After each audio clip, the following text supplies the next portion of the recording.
حضرت اماں حوا کی موت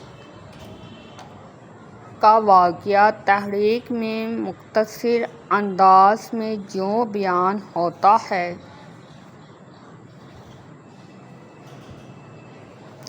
جب حضرت آدم علیہ السلام کا وصال ہوا تو حضرت حوا علیہ السلام ان کے بعد کچھ عرصہ زندہ رہے۔ روایت کے مطابق وہ جدہ موجودہ سعودی عرب کے شہر کے قریب واقع ایک پہاڑی علاقے میں رہائش پذیر تھیں۔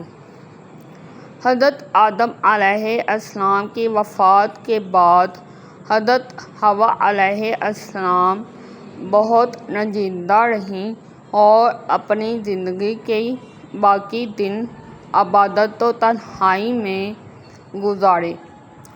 آخر کار وہ بھی وفات پا گئیں۔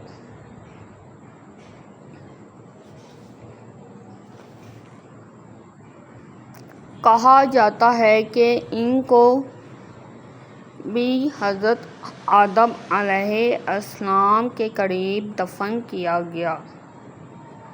بعض روایات کے مطابق ان کی قبر جدہ میں واقع ہے اور اسی نسبت سے اس شہر کا نام جدہ یعنی نانی جا دادی پڑا، کیونکہ حضرت حوا علیہ السلام تمام انسانوں کی ماں ہیں۔